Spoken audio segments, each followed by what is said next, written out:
오늘 본문의 말씀은 열처녀 비유인데 1절에 뭐라고 그러냐면 천국은 신랑을 맞으러 간 열처녀 모습과 같다는 거예요. 무슨 얘기냐? 예수님께서 유대인들의 혼인잔치의 문화를 비유로 하나님의 의도를 담아서 얘기하는 겁니다. 이 당시에는 유대인들의 혼인잔치는 기간이 일주일이었어요. 일주일 동안 신랑과 신부가 살아갈 집에서 혼인잔치를 엽니다. 그렇기 때문에 신랑은 아무 때나 집에 들어올 수가 있는 거예요.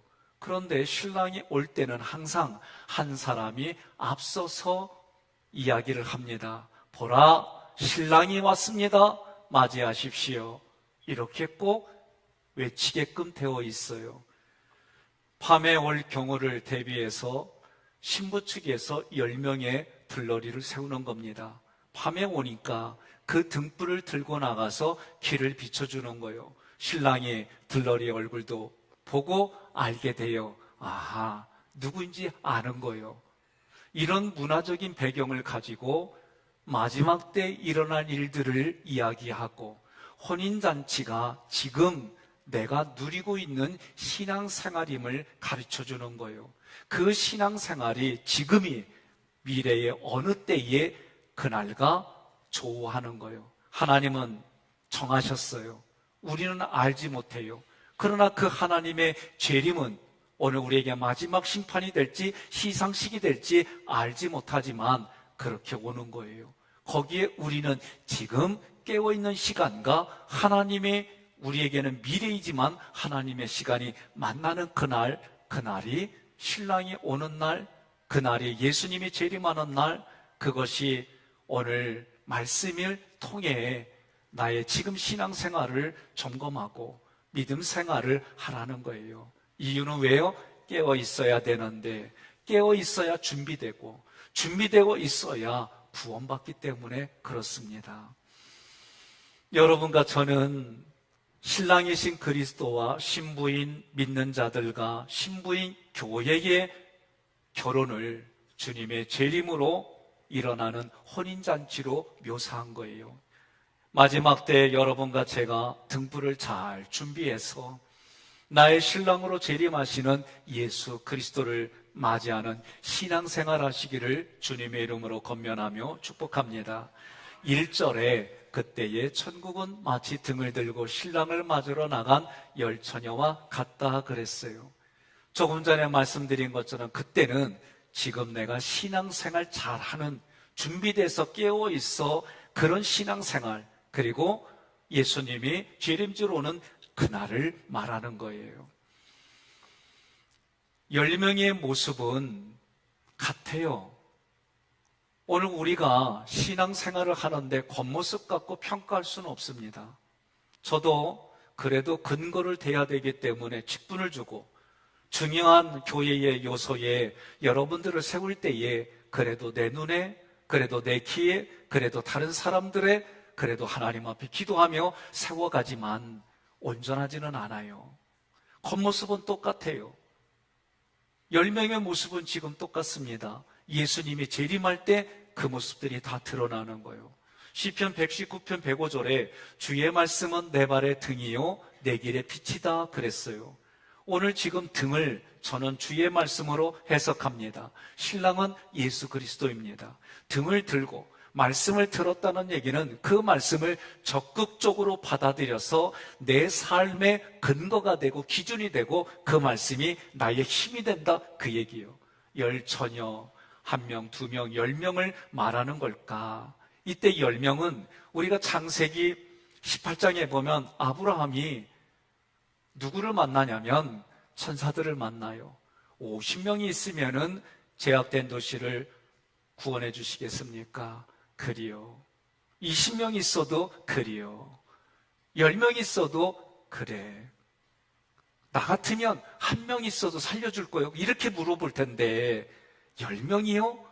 낱개로 10명을 그렇게 말하는 게 아니에요. 이 당시에 열이라고 하는 이 숫자는 어떤 단체든지 기본 정족수를 말해요. 문맥으로 말할 때는 이것은 예수의 핏값으로 세워진 교회를 상징하는 거예요. 열 처녀들이라고 할 때 처녀들은 어떤 의미일까? 요한계시록 14장 4절 함께 봉독합니다. 이들은 여자들과 더불어 자신을 더럽히지 않는 자들이니 그들은 처녀들이니라. 이들은 어린 양께서 가시는 대로 그분을 따라가는 자들이며 사람들 가운데서 구속을 받아 하나님과 어린 양께 첫 열매가 된 자들이더라. 아멘. 처녀들은 누구냐?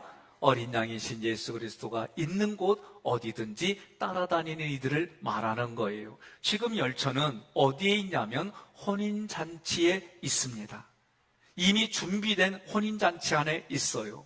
지금 신랑을 맞이하려고 등을 각자 들고 있습니다. 이 열처녀에게는 이미 잔치의 즐거움이 있어요. 어저께 주례를 서러 주안역에 갔어요.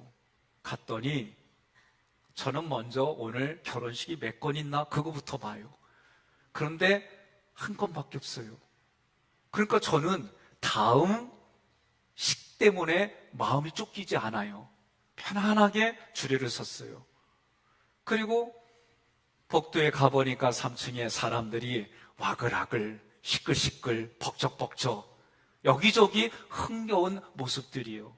오신 분들 옷을 입고 온 걸 보니까 허드렛 입고 오신 분이 거의 없어요.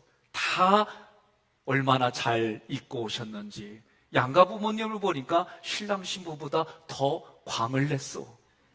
그러니 그 혼인잔치의 흥은 누가 가더라도 흥겨운 모습이에요. 그런데 신랑 신부가 왔을 때에 그 안에서 예식 순서는 더 엄장하고 멋있고 아름답고 사람들에게 재미를 주는 그런 모습이었어요. 오늘 성경은 우리의 그 모습과 다르지 않다는 거예요. 혼인잔치 안에 이미 있는 사람들은 그 안에서의 즐거움과 기쁨과 감사가 있는 모습이에요. 막상 신랑이 왔을 때는 그거는 더 이루 말할 수 없는 흥겨운 잔치가 되는 거예요. 우리 성도들은 주님이 재림하실 때까지 이러한 소망을 가지고 하나님 나라에서 살아가는데 하나님 나라가 여기 있다 저기 있다가 아니라 지금 여기서부터 이미 우리는 혼인잔치 안에 있고 신랑이신 예수님이 재림할 때에 우리는 다시 영혼육이 부활하여 예수님과 영원토록 살아간다. 이게 소망이에요. 이 소망이 지금 내가 살아있는 삶의 자리, 육체가 있는 이 삶에서부터 출발한다. 그런 소망이에요. 교회 중심의 신앙생활의 정수가 뭐냐? 그 신랑이신 예수님을 만나는 정수가 뭐냐? 예배입니다. 예배예요. 우리는 많은 분들이 예배를 준비하여 하나님께 드리는 예배보다는 구경꾼으로 왔다 가는 일들이 너무 많아요. 예배는 혼인잔치를 경험하게 해주는 근거가 돼요. 말씀이신 예수 그리스도, 나의 신랑이신 예수 그리스도, 주의 종을 통해 때를 따라 양식을 나눠주는 그 말씀이 나에게 주는 말씀입니다 할 때에 레마의 말씀인데 요한복음에 그 말씀이 예수님이다 그래요. 그러니 오늘 여러분 우리 각자는 그 예수님을 만나는 시간이 예배의 시간입니다. 2절에 그 중에 5은 미련하고 5은 슬기 있는 자라.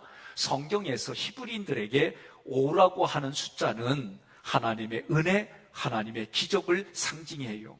이 얘기는 미련하던 슬기롭던 하나님의 은혜와 기적은 보편적으로 흘러가는 거예요. 다시 말하면 예수 그리스도가 예수 믿는 사람에게만 주어진 게 아니에요. 우리나라를 아프게 하고 힘들게 하고 고통스럽게 했던 일본 사람들에게도 예수님이 왔다 가셨어요. 여러분, 내가 싫어하는 사람일지라도 그 사람에게 예수님이 왔다 가셨어요. 옆에 분에게 그리요. 아멘이 출장 가면 안 됩니다. 네? 왜 그러세요? 예수 믿지 않는 사람에게도 예수님은 그들에게 구세주로 보여주시고 말씀해 주시고 깨닫게 해주시고 그 일들이 실제예요. 따라서 여러분과 저는 오늘 5라고 하는 숫자는 5은 미련하고 5은 슬기롭다고 할 때 슬기로운 사람에게만 있는 것이 아니라 보편적으로 예수가 그리스도로 모든 사람들에게 오셨다가 가셨어요. 특별히 그 중에 예수 믿는 이들에게는 예수님의 부활, 예수님의 승천, 예수님의 십자가가 나도 한 것으로 받아들여 주시는 은혜가 있는 거예요. 누구에게? 세례를 받은 사람, 예수를 그리스도로 믿고 세례를 받아 그 말씀을 지키려고 하는 이들에게는 이 일들이 동일시로 우리에게 주신 거예요. 그런 예수님이 이제는 신랑으로 재림주로 온다는 거예요. 5명의 미련한 처녀가 먼저 문장에 나왔어요. 이 얘기는 알곡과 가라지에서도 가라지가 먼저 자라서 그의 정체가 드러나요. 제거당했습니다. 사람은 누구를 만나든 어떤 사람을 만나든 가까워지면 가까워질수록 그 사람의 흠도 보이고 연약함도 보이고 그래요. 그런데 그런 부분들을 감싸고 간다는 게 쉽냐 말이에요. 어려운 거요. 건면하고 건면하는데도 오늘 2절에 보게 되면 준비한다 그랬어요. 이 준비한다라고 하는 이 단어들은 우리가 깊이 생각해야 될 단어예요. 심지가 꺼져가는데 그 당시에는 심지를 다시 세우려면 옆에 재를 다 긁어내야 돼요. 심지를 바로 세우고 그리고 그 등에 기름을 부어야 돼요.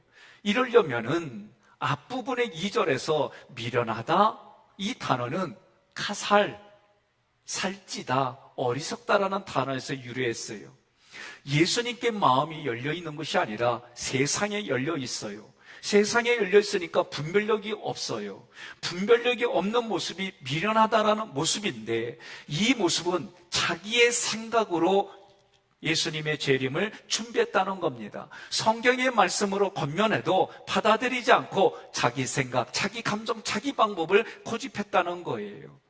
그런 이들에게 예수님이 왔다 가셨어요. 동직설 미완 등등 3인 복수예요. 무슨 얘기냐? 과거로부터 진행된 그녀들의 미련한 언행이 과거에도 그랬을 뿐만 아니라 이런 상황이 되면 현재에도 그렇고 앞으로 미래에도 계속돼서 반복된다 그 얘기를 하는 거예요. 슬기 있는 프로니모스는 생각하다라는 단어에서 유래했어요. 무슨 생각일까? 그 마음속에 있는 생각이나 세상의 소리가 아니라 예수 그리스도가 재림주로 오신다는 말씀을 사모합니다. 바라봅니다. 기다린다는 생각, 이 생각을 가지고 자기 기름을 담아 등과 함께 가져왔다. 이것이 슬기로운 여인들의 내면의 모습이에요. 우리가 지금 내가 어떻게 살아가느냐 이것이 다른 사람에게는 이미지로 남겨져 있어요. 그게 인격입니다. 그 사람의 생활, 습관, 언어, 행동들이 누군가에게는 이미지로 고정되어져 있어요.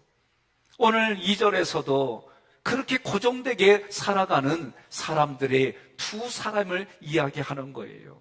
내가 지금 평상시에 어떻게 살아가느냐의 모습이 언젠가 미래가 내게 닥쳤을 때 그 모습으로 드러난다 그 얘기입니다. 3절에 미련한 자들은 등을 가지되 기름을 가지지 아니하고 등을 밝히려면 기름이 있어야 합니다. 미련한 처녀들은 등만 준비했습니다. 여분의 기름을 준비하지 않았습니다. 어떤 이는 이 기름을 믿음이라고 말하고 어떤 이는 선한 행실이라고 말하고 어떤 이는 성별의식에 사용됐기 때문에 성령으로 해석을 해요. 저는 성령의 공급으로 해석하는 거예요.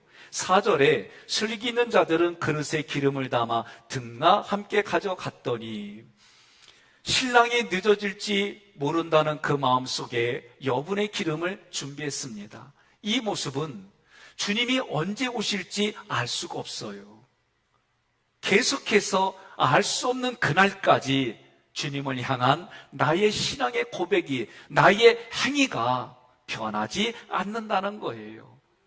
함께 봉독하겠습니다. 마태복음 24장 45절 충성되고 지혜 있는 종이 되어 주인에게 그 집 사람들을 맡아 때를 따라 양식을 나눠줄 자가 누구냐. 아멘. 지혜로운 종 24장에서 우리는 이미 말씀을 들었어요. 때를 따라서 양식을 나눠주는 거예요. 신실한 주의 종들을 통해 그들이 목회자일 수 있고, 그들이 석장님일 수 있고, 그들이 말씀을 전달하는 장로님과 교회 권속들일 수 있습니다. 그 말씀의 양식이 전달되어질 때 지금 나의 마음에 채우는 것이 바로 기름을 채우는 거예요. 왜 그렇습니까? 성령님은 예수님이 하신 말씀을 생각나고 기억나고 깨닫게 해주신다 그랬어요. 매일매일마다 매 시간마다 성령의 공급이 아니면 사람은 눈으로 보고 귀로 듣고 자기중심적으로 선택하고 결단하고 실행하기 때문에 그래요. 슬기로운 사람들은 지금 구원의 기쁨이 있습니다. 구원의 감격이 있습니다. 그것이 가득한 혼인잔치로 내가 생각하고 지금의 자리가 천국입니다 하고 살아가는 거예요. 신랑이신 예수 그리스도가 오시는 날을 기대하며 소망으로 주님을 기다리는 거예요. 이 모습이 지금 내가 준비한 예배예요. 하나님 앞에 준비한 예배가 말씀이 전달되어질 때에 나의 그 모든 걸 받아주시는 하나님의 은혜가 이 안에서 체험이 되어지는 거예요. 혼인잔치와 같은 축제가 예배이고 하나님의 생명이신 말씀이 전달되어 내가 받아들이는 시간이 예배예요. 이 예배를 여러분 소중히 여기시기를 주님의 이름으로 권면합니다. 그러나 5절 신랑이 더디 오므로 다 졸며 잘세. 우리 사람의 입장에서 생각하면 주님이 더디 오신다고 생각해요. 70년대 80년대 초반만 해도 중반까지 우리나라에 휩쓸던 것이 종말론이에요. 이 종말론 때문에 많은 사람들이 지금도 어려운 인생을 사는 분들이 있어요. 왜? 지금 올 것 같으니까 모든 걸 다 그만뒀어요. 그 중에 한 사람이 나요. 기간은 하루, 주일날 하루. 제가 이 집회가 끝나고 아버지께 그랬어요. 아버지, 나 내일부터 학교 안 갈래요. 왜? 아니 지구에 종말이 오고 이제 예수님 오신데 뭘 학교 가고 그래요? 나 맞이할 준비할래요. 이분이 하신 얘기가 뭐냐? 내일 지구에 종말이 온다 할지라도 사과나무 한 그루 심는 그 모습이 너는 학교 가서 공부하는 거예요. 제가 그 얘기 듣고 학교 통학했잖아요. 그때 아버지 말씀 안 들었으면 나 여기 못 썼다. 그리고 여러분들이 얼마 전에 나온 그런 뉴스에 그 명단 중에 백성현이가 거기에서 노예처럼 살다가 이렇게 살다가 구원받았다. 이런 얘기 소문에 나올 뻔했어요. 여러분, 한때 우리나라에서는 10년 넘게 이 종말론이 우리 전국을 다 강타했어요. 그래서 그때 생겼던 이단들의 교주들이 지금까지도 가스라이팅이 되어져서 많은 어려움들을 겪어요. 이런 쪽에 관심 있는 분들이 오늘날 많이 가는 데가 신천지요. 신천지가 와서 방해도 할 수 없어요. 흐름을 보니까 그래요. 여러분, 지금 이렇게 일이 늦어진다 하는 이유가 성경은 이렇게 말해요. 그 이유는 한 사람이라도 더 회개하여 구원받으라고, 또 그 일을 위해서 모든 민족에게 복음이 전파되기를 원한다는 거예요. 그래야 세상 끝이 온다는 거예요. 지금 많은 곳에 주의 말씀이 전달되어지고 있어요. 자, 신랑이 더디 오니까 어떻게 해요? 열 처녀가 다 졸며 잘세. 존다는 얘기는 꾸벅꾸벅 한다는 거예요. 잔다는 얘기는 아예 깊이 잔다는 거예요. 이 모습은 과거로부터 지금까지 그래왔다는 거예요. 이런 상황들이 되면 이런 일들이 반복이 됐다는 거예요. 이런 일이 언제까지? 미래까지 일어난다는 거예요. 우리 옆에 분에게 주무시는 분이 있으면 깨우지 마세요. 여기 성경도 보니까 지혜로운 자이든 슬기로운 자이든 미련한 자이든 좀 그렇게 보이는 사람이든 다 존다 그랬잖아. 그러니까 조는 거 가지고 뭐라고 그러지 말아요. 조는 분이 꼴랑 어깨 내주시오. 조는 분이 꼴랑 허벅지 내줘요. 그리고 편히 자라구랴.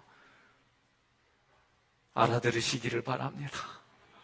그러니 우리는 겉모습 가지고는 얘기할 수 없다는 거예요. 육신에 조는 것으로 판단하지 마세요. 저도 세미나 받으러 가면 아예 앞자리에 앉든지 뒷자리에 앉아요.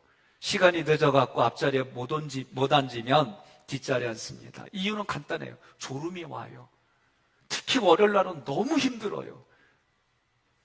제가 주일 저녁에도 가끔 그 자리에 앉거든요. 그 자리에 앉으면 중간에 제가 좀 쉬지 않으면요, 졸음이 쏟아져. 졸음이 쏟아지는데 어떻게 혀를 깨물어. 그래도 졸음이 와. 그럼 어떻게 해요? 눈 감고 깊이 듣는 척해. 근데 내가 이렇게 해보니까 진짜 육신에 졸음이 와서 이런 것도 있지만 졸음을 핑계로 나 당신 설교 안 들어, 이런 경우도 있더라고. 여러분, 졸며 찰세 이 구절이 의미하는 것은 재림을 기다리는 의미가 약해지다 보니까 육신의 안일함, 세상의 필요에 따라 살아간다는 거예요. 더 나아가 지금 내 자신이 잔치자리에 있고 등을 가졌다고 준비가 다 됐다고 자기 마음대로 하는 거예요. 나 자신의 육신의 요구에 따라 입장에서 보면 성령의 공급함이 보이지 않는 거예요. 삶의 최전선에 있는 분들에게 위로와 격려가 필요하지요. 군인들에게 훈련을 하지 않냐고 위로와 격려만 하면 그 군대가 올바로 설 수 있습니까? 우리는 구원받아서 하나님의 십자가 군병이 되고 레인이 돼서 왕같은 제사장으로 살아가야 되는데 언제까지 위로와 격려만 구하려고 그래요? 우리 신앙이 성장하고 성숙해져야 되는 거예요. 6절에 밤중에 소리가 나다. 한밤중입니다.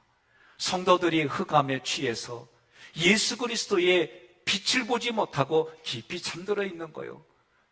겟세마네 동산에 갔어도 제자들마저도 육신의 피로에 의해서 그 피곤함으로 졸 때에 깨어있지 못하느냐, 예수님 얘기한 그 모습과 같은 거예요. 어두운 데서 하나님의 말씀은 우리를 비추는 등불이 되는 줄 믿으시기를 바랍니다. 교회와 성도를 깨우는 소리가 나되 그 뜻이에요. 온 세상의 모든 사람들이 다 듣습니다. 예수님을 믿던 예수님을 믿지 않던 그날이 오면 신랑이 온다, 맞이하라, 이 소리가 다 들리는 거예요. 보라, 신랑이로다, 맞으러 나오라. 그때의 처녀들이 다 일어나 등을 준비할세. 자, 지금 신랑이 온다는 이야기의 10명이 다 눈을 떴어요. 일어났습니다. 준비하다 코스메오는 지금 심지가 꺼져가니까 옆에 쟤들이 많아요. 쟤들을 다 긁어내고 심지를 다시 세우고 등불을 켜려고 기름을 넣어야 되는데 기름이 없는 겁니다. 8절에 미련한 처녀들이 슬기 있는 처녀들에게 우리 등불이 꺼져가니 너희 기름을 조금 나눠달라고 요구합니다. 이 꺼져가는 스벤네미는 성령의 불길이 소멸해 가는 거예요. 오늘 우리가 다시 오실 예수님을 기억하고 긴장하며 살아가지 않으면 세상의 안일함에 내 모든 영적인 불들은 꺼져가게 돼 있어요. 기름을 나눠달라고 합니다. 내 마음속에 있는 복음과 주님을 기다리는 신앙이 미래에 지금이 되어져서 꺼주세요. 그렇게 요구하는 거예요. 성경은 말합니다. 고린도후서 6장 2절, 지금은 은혜 받을 만한 때요, 지금은 구원의 날이로다. 함께 봉독하겠습니다. 이르시되 내가 은혜 베풀 때에 너에게 듣고 구원의 날에 너를 도왔다 하셨으니 보라 지금은 은혜 받을 만한 때요 보라 지금은 구원의 날이로다. 아멘. 이 지금이라고 하는 것은 인간 편에서는 하나님께로 가는 거고 하나님께로는 나에게 오는 그 만남을 말하는 거예요. 그런데 미련한 사람들의 모습은 여호와의 말씀을 듣지 못한 기갈이라고 그랬어요. 아모스 8장 11절 함께 봉독합니다. 주 여호와의 말씀이니라. 보라 날이 이를지라. 내가 기근을 땅에 보내리니 양식이 없어 주림이 아니며 물이 없어 가람이 아니요 여호와의 말씀을 듣지 못한 기갈이라. 아멘. 전쟁이 일어나고 기근이 일어나고 이상기후로 인해서 지금 온 세계가 난리법석이에요. 이 말씀에 그런 환경만 보고 이야기할 것이 아니라 하나님의 말씀의 기근, 하나님의 말씀의 기갈, 이렇게 보지 않으면 해결이 안 된다라고 가르쳐 주는 거예요. 우리는 등불을 계속해서 밝혀야 됩니다. 계속해서 등불을 밝히는 것은 기쁨과 감격으로 예배를 준비해서 드리는 거예요. 예배 중에 결단하여 하나님의 말씀에 내가 반응하여 하나님 충성하겠습니다, 헌신하겠습니다, 이 모습이 이웃들에게는 은혜와 기적이 흘러가는 통로가 되는 신앙생활 하겠습니다. 그것이 예배예요. 저는 여러분들이 이럴 때는 너무 솔직히 하면 안 돼요. 마음에 부대껴도 그럴 때는 아멘, 내가 다시 시작하겠습니다, 그 말에 내가 힘을 얻어 시작하겠습니다, 이게 아멘이요. 동의하십니까? 9절에 슬기 있는 자들이 대답하여 이르되 우리와 너희가 쓰기에 다 없이 부족할까 하노니, 지금 그들의 요구에 이거를 나눠주면 둘 다 망해, 부족해, 이렇게 말하는 거예요. 그러면서 세 번째 구절에 차라리 파는 자들에게 가서 너희 쓸 것을 사라 하니, 지금 만약에 너희 자신을 위해서 이것을 살 수만 있다면 가서 사가지고 오라고 얘기하는데, 우리가 기억해야 됩니다. 슬기로운 사람일지라도 그때가 되면 도와줄 수가 없습니다. 나눠줄 수가 없습니다. 기름을 파는 자들이 있다면 너희 자신을 위해서 사가지고 오라고 하지만 그때는 아무도 없습니다. 슬기로운 처녀들은 그 사람들을 도와줄 수가 없습니다. 마찬가지로 영적인 면에서 주님이 재림할 때는 그 누구도 도와줄 수가 없습니다. 구원은 철저히 개인적입니다. 예수를 그리스도 고백한 이들마다 내게 베풀어 주신 십자가, 부활, 승천이 나의 것이 되어져서 날마다 구원의 기쁨과 매일의 감사가, 찬양이 회복이 되어져서 삼일째 하나님께 예배를 드리는 것이 바로 지금 내가 이 예배에 참여해 드리는 현장인 줄 믿으시기를 바랍니다. 따라서 내가 하나님 앞에 드리는 이 예배가, 태도가, 그리고 이 예배를 준비하는 모든 일들이 바뀌어지지 않으면 그 모습 그대로 예수님 만난다는 거예요. 여러분과 저는 언젠가는 만날 그 예수님을 매일 매주 성경에 기록된 말씀을 통해 만나고, 그 예수님이 우리 인격의 모습으로 만났다고 고백하는 사람들마다 내 육체가 흙으로 돌아가면 다시 영혼력이 부활하고 지금에 만나는 그 사건이 실제가 되어져서 하나님 나라에 살아가는 줄 믿으시기를 바랍니다. 10절에 그들이 살아간 사이에 신랑이 오므로, 많은 사람들마다 교회 올 때마다 목적이 달라요. 예수 그리스도가 목적이 돼야 되는데 많은 분들은 내가 잘 먹고 잘 살고 내가 많은 사람들 앞에 군림하고 내가 많은 사람들 앞에 대접받고 이런 것들이 먼저 생각해요. 그렇게 가르친 거 무조건 잘못된 거는 아니에요. 어느 정도는 맞아요. 그러나 예수님을 만난 사람들마다 살아가는 삶의 자리가 세상 사람들 눈에는 그렇게 손해보고 살아야 돼, 그렇게 자존심 상해면서 살아야 돼, 그렇게 어렵고 힘들게 살아야 돼, 세상 사람들 눈에는 이렇게 보여요. 그러나 믿는 사람들에게는 그것이 감동이 되고 감격이 돼서 마음에서 자원하여 그 일들이 이루어지는 거예요. 성경에는 오시는 예수님에 대해 많은 구절이 기록되어 있지만 데살로니가전서 4장 16절 함께 봉독합니다. 주께서 호령과 천사장의 소리와 하나님의 나팔 소리로 친히 하늘로부터 강림하시리니 그리스도 안에서 죽은 자들이 먼저 일어나고. 아멘. 두 번째 10절의 구절을 보니까 준비하였던 자들은 함께 혼인잔치에 들어가고 문은 닫힌지라. 여러분 기억하십시오. 준비된 자들만이 신랑과 함께 혼인잔치에 들어갑니다. 지금은 제가 정확히 모르겠어요. 얼마 전 잼버리데이 했죠? 이게 보이스카우트, 걸스카우트들이 모이는 거예요. 제가 어렸을 때 기억을 곰곰이 생각해 보니까 인사를 이렇게 해요. 그리고 이렇게 하고 구호는 준비 이렇게 했어요. 저는 그렇게 배웠어요. 그 당시에 보이스카우트 활동할 때 그렇게 했어요. 요번에 참 누가 준비했는지 너무 준비 잘했어. 좀 안타까워요.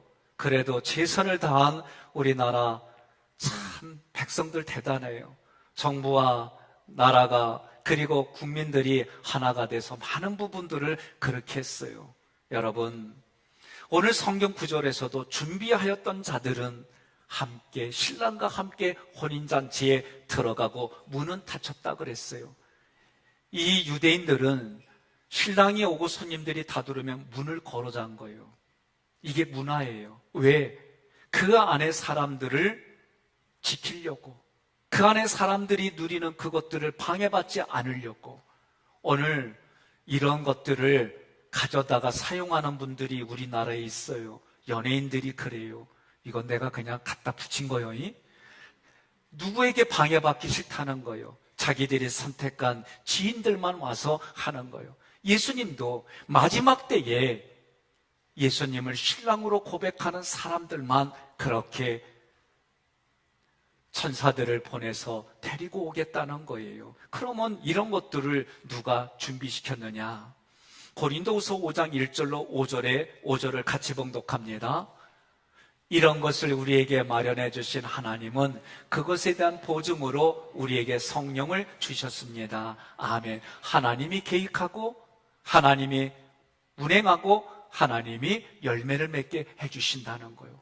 이것의 보증으로 성령님을 주셨다. 성령님은 우리가 어떤 계약서에 사인하고 또는 도장을 찍듯이 성령은 우리에게 그렇게 사인하고 도장 찍듯이 우리 마음에 주셨다, 그 얘기입니다.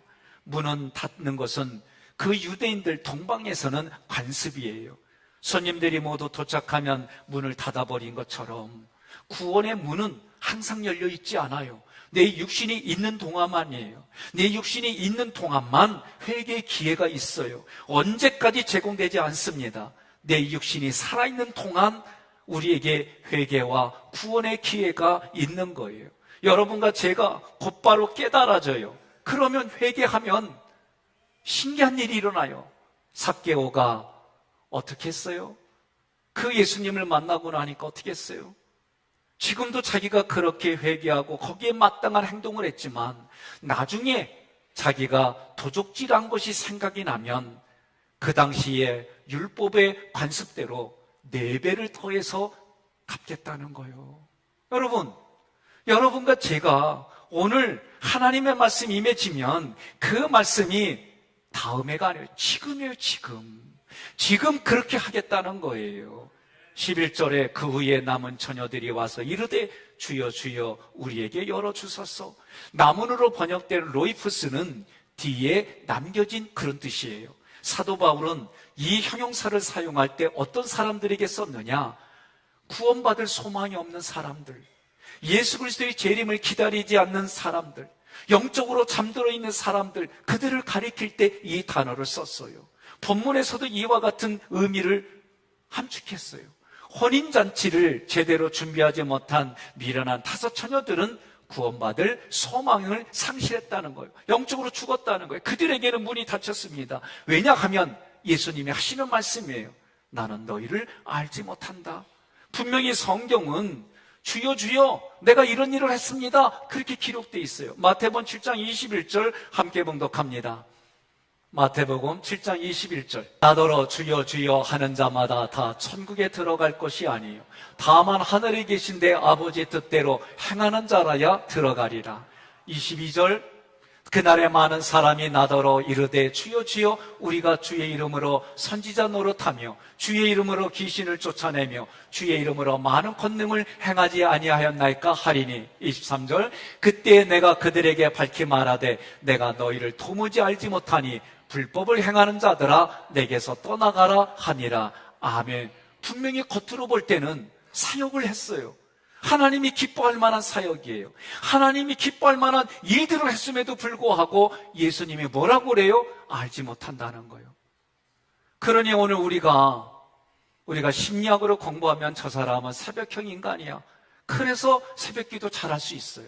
저 사람은 저녁형 인간이야, 그래서 주일 저녁 예배 잘 드릴 수 있어요. 사람이 타고난 기질이 있고 성품이 있어서 그것 때문에 하는 것이라고 한다면 생각해 볼 문제예요.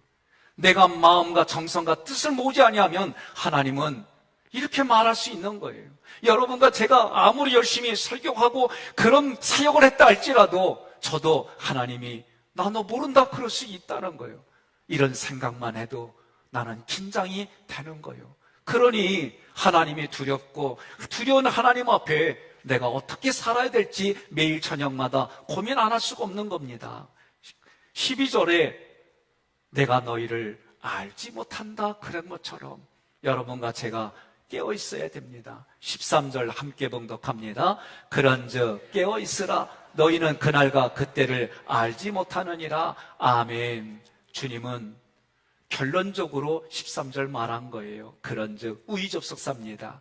지금부터 말하는 게 앞에서 말한 것보다 더 중요하다는 거예요. 깨어 있어라. 이유가 뭡니까? 그날이 언제인지 모르는 거예요. 그러니 내가 지금 준비되고 있지 않으면 그날은 토족같이 내게 임하는 겁니다.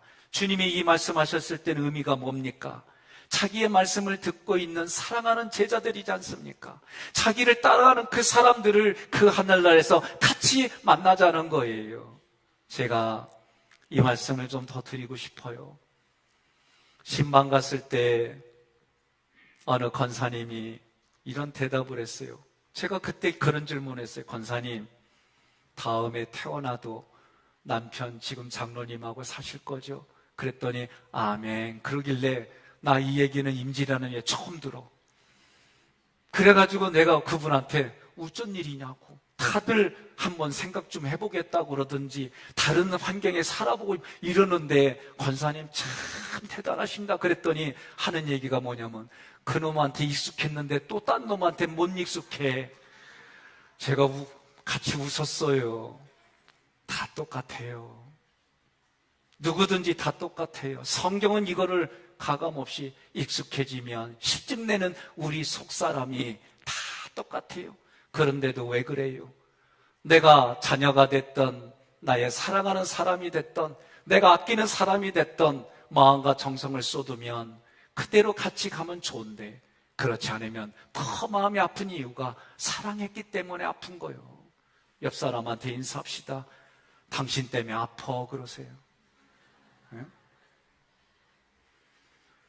주님은 그런 마음을 가지고 깨어 있어라. 근데 이 시제가 현재 명령이에요.